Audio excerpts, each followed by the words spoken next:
What's up, guys? Raziel here, and I'm going to do a video today about the companion app. Now, initially I wasn't going to do a video about the companion app, but seeing, after having a discussion on my Twitch channel the other night about it, and seeing kind of the outrage on the Final Fantasy Reddit and the Final Fantasy XIV forums, I thought maybe I better say something. So this is my video about the Final Fantasy XIV companion app controversy, or is it even one? Let's find out. I am Raziel.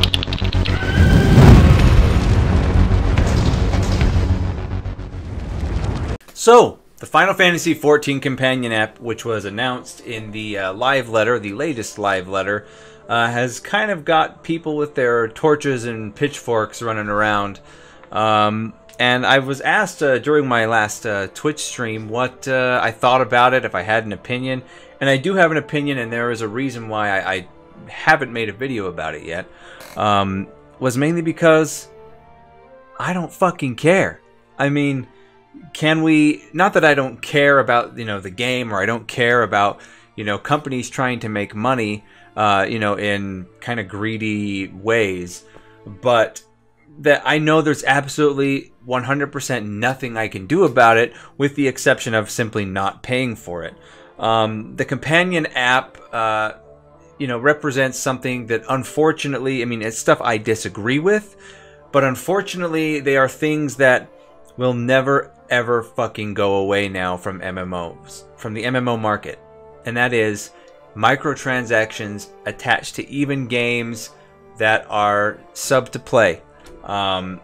Again, you get far more microtransactions in games that are free to play or buy to play, but they have existed in sub-games for a long time now. I mean, look at World of Warcraft. They've had things you can buy outside of the game, mounts, character boosts, shit like that, for like, what now is it, 5-6 years? I think the first time you could get a character boost was in Warlords of Draenor, which, is going on 4 years ago now, while things like mounts and shit was in there long before.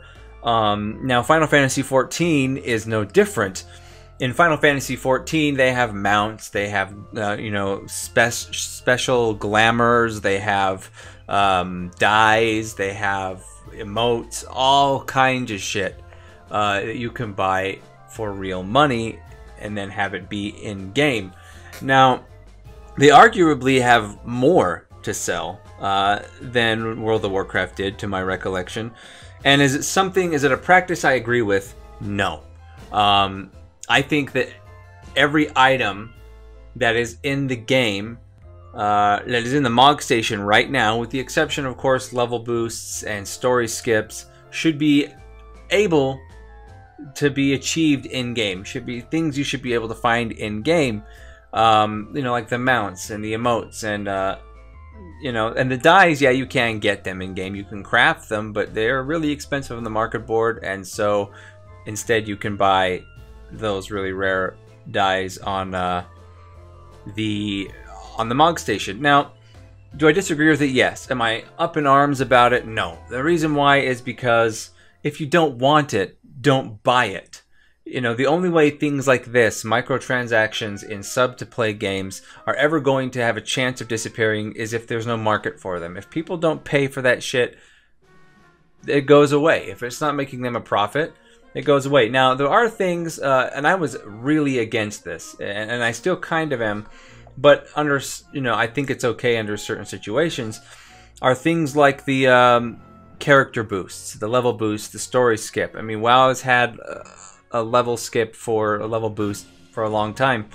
My initial fears when I was still playing World of Warcraft and that came out, I was like, great, now we're going to be flooded with people who don't know what the fuck they're doing in the game, and it's going to saturate the end game with bad players, because with any game you get better as you level up. Now, over time, I've laxed up a bit on that. The main reason being, it's very obvious to tell who boosted has never played the game before, so you simply don't group with them, or, try to help them out. The other thing is that you have to keep in mind that my problem with it with Final Fantasy XIV was that one of the biggest differences between a game like WoW and Final Fantasy XIV is 80%, I mean 90% of the storytelling and the content in World of Warcraft is at the end game and in the end game raids. That's where most of the story is told. You know, if they have any real story, but all that kind of shit, the cutscenes, most of that stuff happens at max level. You know, if you want to get the story of the current expansion. However, or the last 10 levels, for example. The last 10 levels, you know, whatever that expansion is, that's where the story is. And the whole first part of the game, you know, level, what is the level cap now? 110? So level 1 to 100 is completely forgettable and no one really gives a shit about it and just wants to rush through it. Most people don't even do the quest. They just do, you know, the dungeon grind or whatever, or buy the boost. Now, Final Fantasy XIV is different in that respect, as, yeah, there's a huge amount of the game's content is at the end game, at level cap, and the whatever 10 levels that were in the expansion to get to the new cap. However, such a huge amount of content in Final Fantasy XIV is the leveling experience. So I'm okay with people buying boosts, and I'm okay with people buying, you know, story skips if they've done it before and they don't want to do it all over again. That is completely acceptable to me. I would do it. I would pay for it if, like, my account got banned or stolen or something, or I just wanted a new account. I wouldn't want to do the entire story over again because it takes a long time. But I mean, but people who have never played this story, I highly discourage all the time buying boosts, because you're pretty much fucking yourself at that point. You're pretty much making it so you don't get an experience, you don't understand the story, you make no emotional connection to the game's characters or any of that shit. But I digress, getting off topic here. This is about the app. Let's look at what this app actually does, why people are so pissed off about it. So I have it pulled up here. I mean, I watched the live letter, and I didn't really review too much about the app in my video about the live letter because, like I said, I don't fucking care about the app. It's almost useless to me. So there's the free version of the app, which a lot of the features of this app are actually in the free version, which is, you know, a scheduler, like a calendar for raids and dungeons and doing things with your free company, events, stuff like that. Send out invites, configure notifications for your FC, inventory management with your armory chest, and as far as I can understand, your retainer inventory is completely free to do that from your app. Your inventory all the inventory management seems to be free, except for, no, I was wrong, inventory management for saddlebags and retainers is 100% part of the premium version. So you can use the market board in the free version, but you only get 1 Kupo nut a day. And if you're a premium, you get 2 Kupo nuts a day, and you use the Kupo nuts to, you know, actually sell things on the auction house. And another thing everyone gets, or even downloading the app, is another free teleport, another city you can teleport to for no gil. And to be honest, that's the extent of my use of it. I'm going to get the app when it comes out to get my free location, and then I'll probably never fucking use the goddamn thing again. Okay, and I'm assuming that's what the vast majority of people are going to do. They're not going to pay the money, because you do get an extra retainer if you pay the $5 a month for the premium version. You do get, you know, all that extra access to market boards. But what real advantage do you get? It costs $250 a month anyway just to add a retainer. So really, for the app, you're only paying $250 a month because you get a retainer in that $5 price. But yeah, I know it's a slippery slope too with buying these Moogle coins.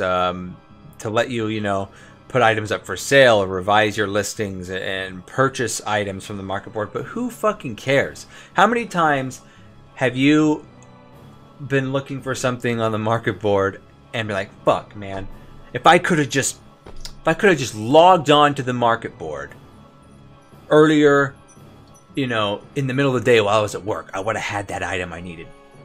It's never happened to me. I doubt it's happened to most people. Something else that I think that people are missing here is, you know, especially because people will say, well, in World of Warcraft Legion, they had an app and it was all free. Everything was free. You didn't have to pay for shit. Okay, true. But keep this in mind. World of Warcraft is on one platform. You can 100% guarantee that any person who is playing World of Warcraft is playing it on a PC or a Mac. which Macs are technically a PC with a different operating system. So they're on one platform everywhere. There are no exceptions. With Final Fantasy XIV, a huge amount of the player base is on PS4, especially in Japan and the Eastern countries that it's in. A big part of that is this. So if you're someone who plays exclusively on PlayStation 4, the odds are you may not have a really good or even are on a PC that often. And if that's the case, then sorry, there's a bunch of noise going on in the background. But if that is the case, chances are you're not going to have Discord. Discord is what a lot of PC gamers use for communication in their FC when they're not in the game. And right now, up until this app gets released, there's no way to communicate with somebody who's in the game when you're not in the game yourself. So I view this app as it's aimed more towards PS4 players and players that don't have Discord and players that want to make you communicate with people that are logged into the game when you're maybe at work, and you can still chat in your FC and be at work. I mean, WoW's had that functionality for a long time. You know, I do praise Blizzard when it's due, and that is a great functionality that you can do that. I used it in the past, but yeah, as far as the paid and premium stuff goes, like, if you don't like it, don't fucking pay for it. If it becomes unprofitable for Square Enix, it'll go away, and if it makes a profit, all that means is more money is going into the game, and you can hopefully more content will come of that. We'll see. Hopefully Square's not blowing the fucking money on Final Fantasy 15 or 16 or the 7 remake. They should let those games generate the money needed for that. But overall, I don't really see why people are so up in arms about it, because, you know, unfortunately, yeah, I don't agree with trying to squeeze in greedy ways for companies to get more money out of people who are already subbed to their service. But ultimately, it's something I accepted a while back, quite a while back, that it's not something that's going to go away.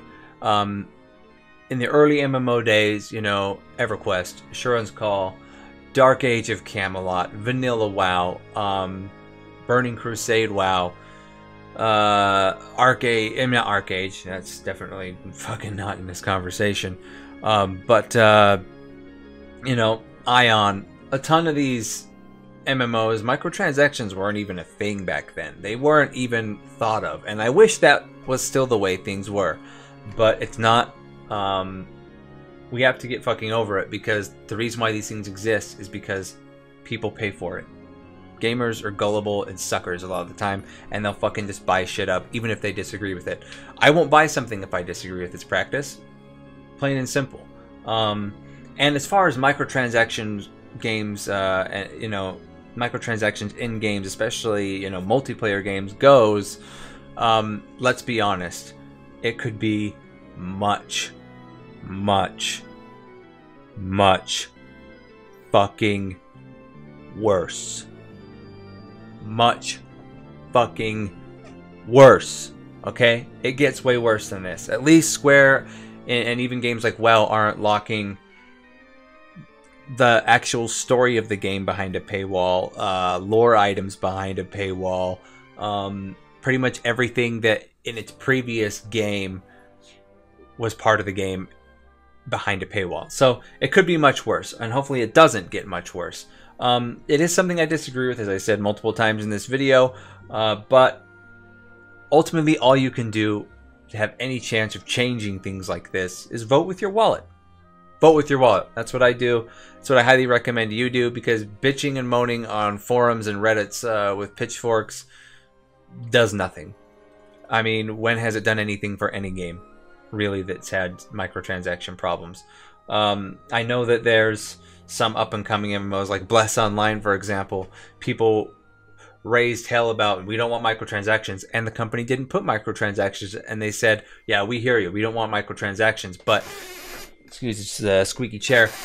But I honestly think portion of that was the community's influence, but a lot of it was they weren't going to do it in the first place because of it was unsuccessful in other regions. Plus, Online's microtransactions were extremely unsuccessful in other regions, and I think that's why the change happened, and it went pay-to-play for its Western release. But anyway, what do you think, guys? What do you think about the app? What are you going to do with it? Are you going to use it? Are you going to buy the premium version? I know I'm going to download it just to get the free location. I may chat in my FC a little bit with it, but other than that, I'm fucking 100% definitely not paying a dime for anything with the app. So what are your thoughts?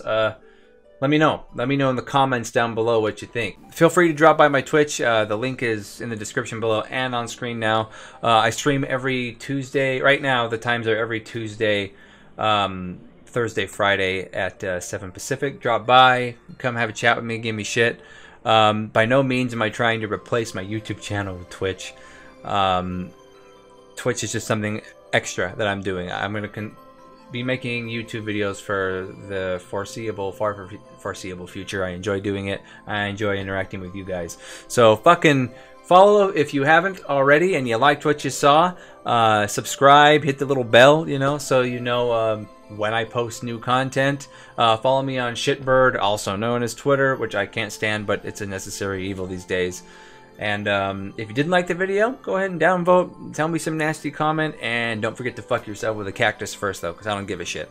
So, thanks for tuning in, guys. This has been Raziel, and keep it real.